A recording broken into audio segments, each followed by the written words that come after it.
Madame, Monsieur, bonsoir. Bienvenue dans ce journal. À la une de l'actualité, les gangs continuent de défier les forces de l'ordre. Malgré la présence des policiers kenyans sur le sol haïtien, les membres du gang 4 Saint-Marozo ont incendié les bâtiments de la douane et un véhicule blindé de la police nationale dimanche.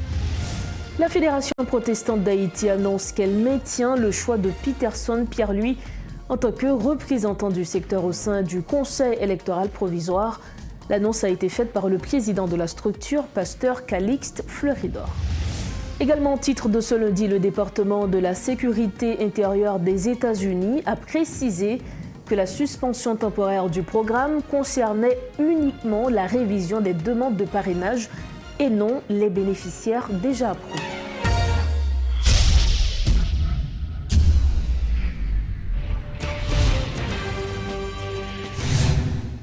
Le week-end dernier, les membres du gang 4 Saint-Marozo ont continué leur offensive sur la commune de Gantier en incendiant les bâtiments de la douane et un véhicule blindé de la police nationale. Dans une vidéo devenue virale sur les réseaux sociaux, le chef du gang, Lamo Sanjou, arborant une casquette de police, ridiculise l'institution policière en exhibant ses armes et en défiant les forces de l'ordre. Alors que les troupes kenyanes sont présentes en Haïti, beaucoup se demandent pourquoi aucun résultat concret n'a été constaté plus d'1 mois après leur arrivée. Selon les déclarations du commandant de la mission multinationale, Godfrey Otunge, les véhicules blindés fournis par les États-Unis aux troupes kenyanes ne sont pas équipés de tourelles. Ainsi, il a affirmé que la mission ne pourra pas lutter efficacement contre les gangs. Bien que les États-Unis aient promis de fournir la logistique nécessaire à la mission, les problèmes de matériel persistent plus d'1 mois après l'arrivée des policiers kenyans en Haïti. De plus, le nombre limité d'officiers, 400 pour le moment, constitue un handicap pour maintenir le contrôle des zones après les opérations. La grande question, quelle est la position du gouvernement haïtien sur la situation sécuritaire ? Eh bien, le président du Conseil présidentiel de transition, Edgar Leblanc-Fils, avait déclaré lors du 47e sommet des chefs d'État et de gouvernement de la CARICOM que la vie avait repris dans la région métropolitaine de Port-au-Prince. Des déclarations qui ont suscité des controverses. Pourquoi ? Parce que la situation sécuritaire n'a pas changé dans les zones toujours contrôlées par les gangs armés. La promesse du Premier ministre Kony de reprendre le contrôle des territoires quartier par quartier, ville par ville, tarde également à se concrétiser. Par ailleurs, il est à noter que les activités commerciales et la circulation automobile se poursuivent à Delma et à Pétionville sans grande difficulté. Malgré cela, l'espoir des citoyens haïtiens placés dans la force kenyane pour rétablir la paix dans le pays commence à s'estomper. Parlons encore insécurité. L'ancien diplomate américain Pierre-Antoine Louis juge le déploiement de la mission multinationale d'aide à la sécurité trop lent. L'avocat jugeait anormal que la force internationale ait obtenu aussi peu de résultats à Gantier et déplore le manque de moyens offensifs de la PNH. Le régime qui était là avant mettait le gouvernement transitoire ça dans une situation, dans un carcan d'attentisme par rapport à la communauté internationale. Maintenant, 10 mois, et je dis à 5 et 3 jours plus tard, la mission multinationale d'appui à la sécurité tardée dans le déploiement. Moi, c'est sincèrement abasourdi en tant qu'ancien fonctionnaire de l'ONU, en tant qu'ancien diplomate, moi abasourdi, je ne pas comprendre que c'est 400 seulement éléments de la mission qui est en place. Que plus d'1 mois après, ils ont commencé à déployer Mounio et que le déploiement n'est pas fini. Donc, c'est ça fait moi-même, moi, penser que Haïti, justement, même si c'est Haïti qui a sollicité, qui demandé, qui demandeur, Haïti capable d'utiliser résolution pour le dire, le secrétaire général des Nations Unies, par exemple, que résolution conseille la mando pour aider un appui logistique pour mettre mission en place. Côté appui logistique là, l'ONU a des moyens pour le faire ça. Et l'ONU même des moyens aériens pour appuyer mission. dans des opérations. Donc, il y a des démarches qui vous faites pour ça fait. Donc, moi, je crois que Haïti doit lancer une offensive diplomatique pour mission déployer. Le peuple haïtien n'est pas capable encore. C'est soit il y a déployé mission entièrement dans les semaines qui suivent, dans les 2 à 3 semaines qui suivent, ou bien il y a retiré mission, un bagage qui n'est pas envisageable. Donc, que mission a déployé et que Haïti me souhaitait parer avec stratégie parce que qui ça n'a pas résultat. Mais situation a demandé pour un résultat, un changement de stratégie. Mais changement de stratégie a demandé des moyens humains et des moyens matériels qui dit donc des tactiques appropriées. Donc, il est tout à fait anormal que le premier déplacement force là, non côté qui est assiégé, Gantier, et que force la tourne sans que le problème n'a pas résoudre côté le Taléa. Et je toujours anticipé que si le premier déplacement force là, autre que juste une mission de prospection et des patrouilles conjointes, mais l'aller dans une situation côté que tu as un problème, et puis pour blinder bouler, pour la douane bouler, commissariat.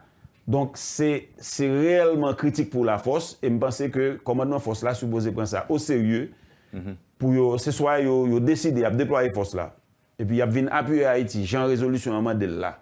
Dans le premier paragraphe là, ou bien on ne peut pas faire ça, et puis Haïti a connu dans qui pour Haïti avancer. Mais la situation qui existe là actuellement, elle n'est pas rassurante. On te rappelle que tu chanté blanc ce soir là ou bien pas là.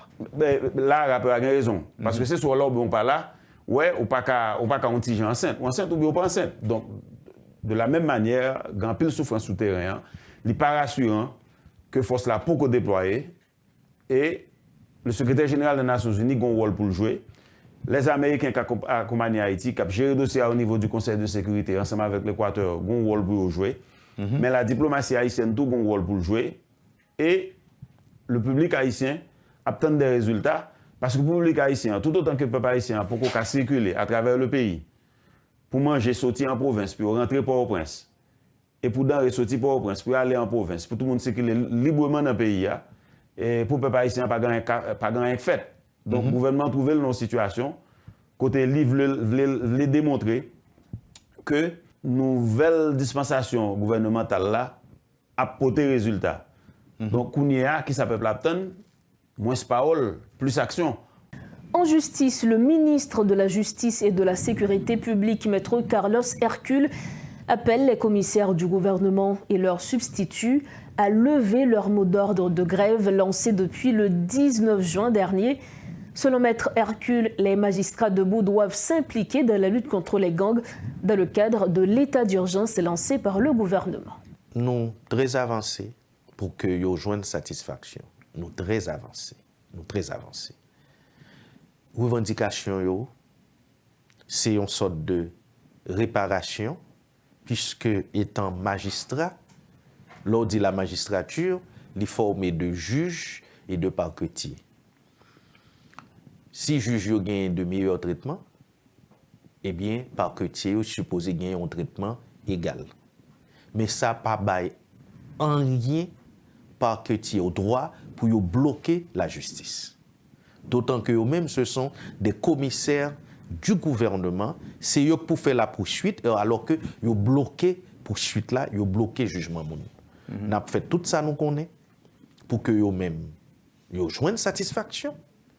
Et là encore, son appel que m'a fait avec eux, une dernière fois, pour eux reprendre le boulot. Parce que la loi interdit ça. Vous devez comprendre ça, la loi interdit ça. Dossier élection, la Fédération protestante d'Haïti maintient la nomination de Peterson Pierre-Louis en tant que représentant au sein du Conseil électoral provisoire. Selon le président de la structure, pasteur Calixte Fleuridor, déplorant les scandales au sein du secteur, il appelle au dialogue tous les contestataires pour trouver un accord. Il affirme que le choix du représentant répond à toutes les normes institutionnelles et a été fait par vote. Par conséquent, aucune mesure ne sera prise et le dossier est considéré comme clos par la Fédération protestante. Rodolphe Pierre-Louis revient sur les différents scandales qui ont éclaté dans divers secteurs, devant désigner un représentant pour la formation du CEP. Depuis avoir pris cette décision, à savoir de transférer des correspondances à différents secteurs afin de désigner un membre pour représenter ou encore pour faire partie du nouveau conseil électoral provisoire, eh bien c'est un scandale au sein de tous les secteurs qui ont pour mission de désigner un membre de leur parti afin de se faire représenter au conseil électoral provisoire. Il y a d'abord, si nous considérons le secteur du Vaudou, il y a eu un scandale au milieu de ce secteur. Si nous prenons également le secteur des médias, il y a eu des questions qui se posent. Il y a eu justement des membres dans les médias qui ont senti qu'ils ont été écartés du processus parce que finalement ce sont les secteurs des journalistes qui ont été représentés. Donc là maintenant au niveau du secteur religieux dans la fédération protestante, il y a eu un membre qui a été désigné, mais ce membre pose beaucoup de problèmes. Il y a eu 3 autres organisations de la fédération protestante qui ont contesté ce choix, à savoir le pasteur Peterson Pierre-Louis. Selon ces 3 membres, le pasteur n'est pas digne du secteur. Donc c'est pourquoi aujourd'hui la Fédération protestante a organisé cette rencontre avec la presse en vue de dire que ce choix est un choix arrêté. Donc il n'y aura pas de changement. Dans le choix Fédération protestante d'Haïti de faire, les papes tournent sous décision. Parce que c'était toujours Fédération protestante d'Haïti que le gouvernement et le président ont toujours écrit pour faire choix un monde pour voyer dans le conseil électoral. La choix ça, Fédération pape tourner sous décision. Il est vrai que le gouvernement a décidé de mettre un holà entre les différents secteurs en se réunissant avec eux, s'asseoir pour discuter, pour trouver une décision finale, un terrain d'entente, et c'est ce qui a été fait pour le secteur du Vaudou. C'est jusqu'au 8 août 2024 que finalement ce membre sera définitivement connu. Est-ce qu'on va garder celui qui a été choisi ou est-ce qu'il y aura un autre membre? Pour le secteur religieux, la Fédération protestante, c'est un choix définitif. Il n'y aura pas de contestation là-dessus. Au contraire, le pasteur Calixte Florido a en tête de se réunir avec les 3 autres organisations qui n'ont pas donné leurs accords afin de trouver une solution à cette crise. Pour le secteur des femmes, il y a également ce même problème. Donc, qui aurait pensé que la formation du Conseil électoral provisoire allait provoquer un scandale au sein de tous les secteurs? Des observateurs affirment que c'est justement ce problème qui empêche le pays d'aller de l'avant parce que les secteurs ne peuvent pas se réunir, ne peuvent pas se décider sur un seul choix. Chacun veut que c'est son parti qui doit remporter la victoire, qui doit se faire représenter. Donc, voilà pourquoi aujourd'hui, il y a un problème de choix, il y a un problème de décision en ce qui concerne les différents représentants et finalement, c'est le gouvernement qui a pris la décision de transférer des nouvelles correspondances afin de mettre un holà, afin de s'asseoir avec les partis et que définitivement, pour qu'on puisse faire un choix. Paul Léel et Rodolphe Pierre-Louis pour Télémétropole. En éducation, alors que les examens du bac ont débuté officiellement ce lundi 5 août 2024, de nombreux candidats n'ont pas pu trouver leur fiche d'examen à temps. Des cas d'irrégularité rencontrés dans plusieurs institutions scolaires, notamment dans la région métropolitaine, et qui ont affecté le déroulement des examens dans certains centres. Plusieurs élèves ont manifesté leur mécontentement dans les écoles concernées par cette situation. C'est un reportage de Réti Fortuné et de Guy Tréchoisy. Très tôt, cette première journée des examens officiels de philo a été marquée par les protestations de certains candidats. En raison d'irrégularités enregistrées, nombre d'entre eux n'ont pas pu recevoir leur fiche à temps. Dans cette école située à Crissois, une quinzaine d'élèves victimes de cette situation, accompagnés de leurs parents, se sont mobilisés dans la cour, causant des dommages considérables.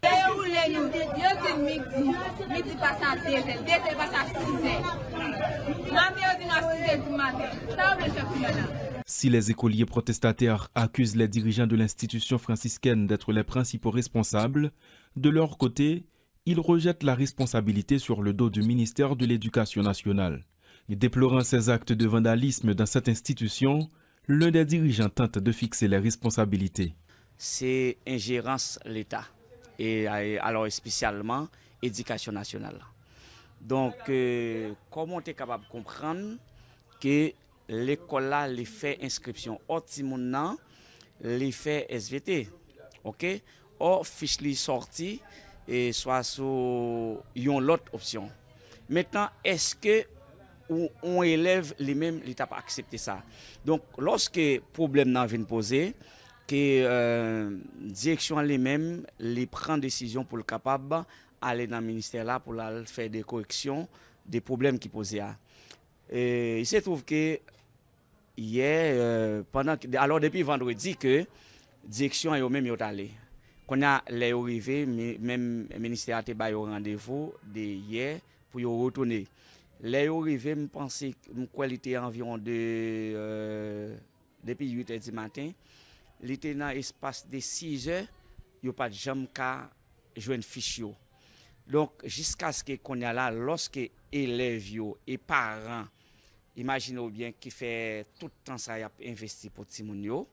Or voilà qu'il arrive le moment pour jouer une fiche pour le composer. Donc, lorsque vous ne venez pas jouer une fiche en temps, qu'on a commencé à faire des ordres. Une situation qui a eu des répercussions sur le déroulement des examens dans plusieurs sièges, notamment au niveau de la région métropolitaine de Port-au-Prince. À l'École nationale République Équateur, l'heure de fin des épreuves a été repoussée pour des candidats ayant obtenu leur fiche d'examen très tard. Le directeur du centre, Villard Venel, décrit la situation. Jusqu'à maintenant, nous, dans le moment ça, c'est enveloppe qu'on a pris qui dans main superviseur avec surveillant. Tout a été bien passé. Comme premier jour examen, qu'on a un retard, mais pour aujourd'hui, examen est arrivé dans le centre à l'heure. Surveillant nous est arrivé à l'heure avec tout superviseur. Donc, examen, nous distribuons test d'examen à 8h50 au lieu de 8h30, mais toute bagaille était déjà sur place. Ces irrégularités, ajoutées au climat sécuritaire délétère qui règne dans l'ère métropolitaine, ont forcément marqué le déroulement de ces examens de fin d'études secondaires. Qu'ils soient issus des écoles publiques ou privées, des candidats rencontrés dans certains centres d'examen se plaignent de ne pas avoir pu se préparer aux épreuves dans les meilleures conditions. Qu'est-ce que ça me dit comme difficulté? C'était un manque de professeurs. Et puis, les mal l'école, bah vraiment comprendre. Là, pour comprendre ça, et tu me viens à faire briller, on le sait, moi et tout. Non, on n'est pas bon même. Pour janvier, nous va même faire, si je mets, nous va même faire bon 5 mois d'école complet. Pour si je mets en global. Parce que pour janvier, nous allons, dans fin janvier, là, bloqué. Février encore, nous pas fait ça même. Nous venons à l'école juste en avril. Avril et puis juin, l'école tout fermée et obligé à aller comme dans le séminaire et puis caser bête là. Et puis, so, nous venons faire ça en café. Les difficultés que nous avons rencontrées durant toute l'année, c'est parce que côté comme si bandit, problème banditisme là, et tout côté comme si ou cas dans l'école là et puis ou pas dans l'école là et sinon l'autre l'école obligé à aller pour pas la directeur là pour faire suivi. En raison de l'insécurité, les examens officiels n'ont pas pu se tenir dans la commune de Gantier, comme c'était également le cas lors des épreuves de 9e année. Dans la commune de Carrefour, des dispositions spéciales ont été prises pour faciliter l'évaluation des élèves malgré la situation, avons-nous appris. Dans ces conditions, le taux de réussite aux examens risque de refléter cette situation. Pour clore cette page, la US Customs and Border Protection, l'agence de sécurité intérieure chargée d'approuver les voyages des bénéficiaires, a précisé que les personnes disposant d'une autorisation préalable de voyage, ATA, valide, sont autorisées à voyager aux États-Unis. Le département de la sécurité intérieure des États-Unis a précisé que la suspension temporaire du programme concernait uniquement la révision des demandes de parrainage et non les bénéficiaires déjà approuvés, soulignant que des mécanismes de détection des fraudes seront renforcés et des poursuites seront engagées contre les fraudeurs. Le porte-parole du DHS a déclaré dans un communiqué que le département s'efforce de reprendre le traitement des demandes à ATA avec des garanties supplémentaires dès que possible. Par ailleurs, il a fait savoir que certains bénéficiaires ont été informés que le statut de leur autorisation de voyage anticipée ou ATA avait été refusé dans le cadre de l'enquête en cours du programme, sans mentionner ni le nombre, ni les pays concernés. Nous sommes au terme de cette édition de Journal. Avant de partir, voici le rappel des principaux titres à la une.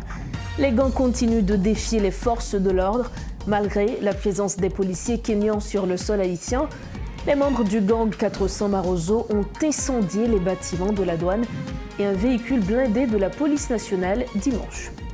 La Fédération protestante d'Haïti annonce qu'elle maintient le choix de Peterson Pierre-Louis en tant que représentant du secteur au sein du Conseil électoral provisoire.